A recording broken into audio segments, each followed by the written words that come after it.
बे समाव मिडिया बिथांमोननिसिम जोंनि अल बेंगुरानि जानानै अल बिटिसि बेंगुरानि जानानै आङो खुलुमग्रोनाय थाबाय। जों दिनैनि बावहाय ज' जानायनि उद्देश्यआनो जादों जे जोङो फैबाय थानाय जे इलेक्सन बे इलेक्सनाव जोङो जे रानिं सरकाराव जों जे मदद होनो हायो, जे थांनाय बिटिसिआव जों जेरै बेंगुराफोरा अल बिटिसि जोङो मदद होदों, एबारनि जे जानो गोनां बिधान सभा इलेक्सन जों बावहाय जोङो मैखोमै जोङो बिपिएफ सरकार एबा नांगाल सावरिखौ भट होनो जों थांखि लानानै दिनै जों बेवहाय जुथुमनाय जादों। थांनाय बिटिसि इलेक्सनाव जे हाग्रामा महिलारि सार बिथाङा जे जोंनो बेंगुरा सुबुंफोरनो जे माखासे प्रतिश्रुति जोंनो होदोंमोन, बे प्रतिश्रुतिखौ जों माखासे मोननो हाबाय। जेरै हमनानै लादो जोंहा दा जोङो बेंगुरा सुबुंफोरा 10,000 खरिया IBS मोनगासिनो दङ।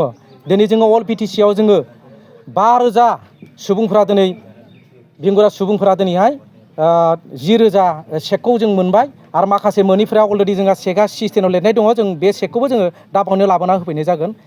आरो जोङो हाग्रामा सरकारखौ जोङो खावलायनो लुबैदों जे फैबाय थानाय जे जोंनि बेंगुरानि जे मोनथायफोर जेरै साख्रि होन, जेरै जोंहा 2 लाख जोंहा जाय बिथांमोना फरायनानै गोग्लैसोनानै थानाय साख्रि मोनाखै बिथांमोननो जाहाथे 2 लाखखौ होयो। आरो न' जे जोंहा न' दङ। आरो जोंहा मोनसे जोङो थांनाय जे जोंहा मोनसे पेन्सन दंमोन दिन दयाल दिबांग पेन्सन, बे पेन्सना जोंहा दाननानै दङ। जाहाथे बेखौ हाग्रामा सारा सेन्ट्रेलनिफ्राय लाबोनानै जाहाथे जोंनि बे जिनिसखौ होफिनो, बेनि थाखाय जों हाग्रामा सारखौ खावलायहरनाय जाबाय। जोङो बाव मोनबा डिस्ट्रिक्टनि जमा जादों: अदालगुरि, तामुलपुर, बाक्सा, चिरां, क'क्राझार। जोङो बे समावहाय जोङो मोनबा डिस्ट्रिक्टनि जे बेंगुरा जे जोंहा आफाद दङ। मोनबा डिस्ट्रिक्टआवबो जों अल बिटिसिनि जे जोंहा बेंगुरानि जोंहा आफाद दङ। बे आफादनि जोङो सोमोन्दै जोङो बिथांमोनखौ लानो सावरायदों जे मोनबा जोङो जिल्लानि जे जोंहा बेंगुरा सुबुंफोर दङ, बे बिथांमोनखौ जोङो बिथोन होदों जे जोंहा मिरु जोङो बेंगुरा आफादनिफ्राय जे फैबाय थानाय जे बिधान सभा इलेक्सनावहाय जोङो मैखोमै जों हाग्रामा सरकार एबा नांगाल सावरिखौ भट होनांगौ होननानै जों बिथांमोनखौ खावलायदों।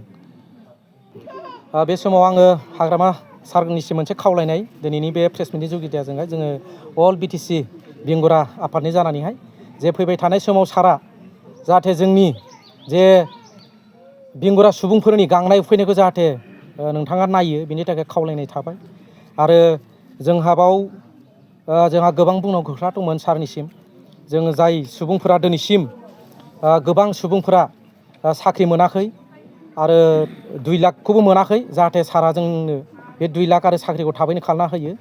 आरो नोंथांजों जों अराय समबो दङ, जों हाग्रामाजोंनो जों अराय सम दङ, सारजोंनो दङ, जों नांगाल सावरिखौनो जोंनि बेंगुरा आफादा जोङो अराय सम जों भट होलांबाय थागोन नोंथांनि सरकार थाजानसेयावहाय।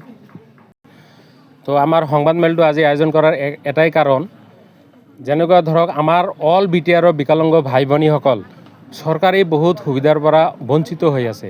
যিমানখিনি পাব লাগে সিমানখিনি আমালোকে পোৱা নাই। তো আমাৰ আমাৰ হেণ্ডিকেপ ভাই ভনীসকলক যি আমাৰ পাবলগীয়া চৰকাৰক মই আপত্তি জনাম, সেই বস্তুটো যাতে সেইখিনি পাবলগীয়াখিনি যাতে আমাৰ কাৰণে চৰকাৰে ব্যৱস্থা কৰি দিয়ে।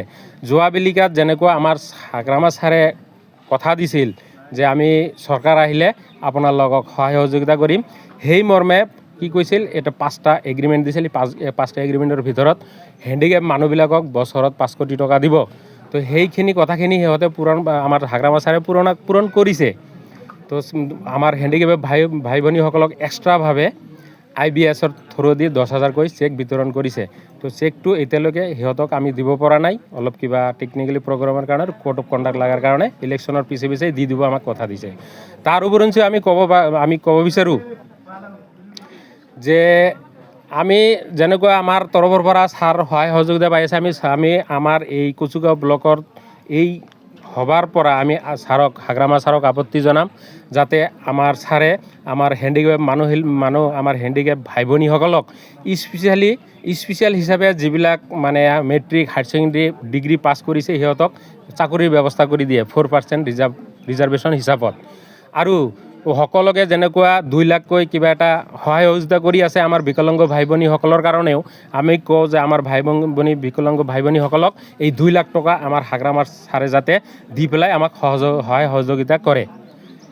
এইখিনি আমি হাগ্ৰামা ছাৰৰ ওচৰত এই মিটিঙৰ থ্ৰুদি ক'ব বিচাৰিছোঁ। তো ইন টোটালি আমাৰ IBSৰ চেকবিলাক অলৰেডি 5,000 চেক তৈয়াৰ হৈ গৈছে, কিন্তু ইয়াৰ ভিতৰত মানে হাতত পোৱা নাই সিহঁতে।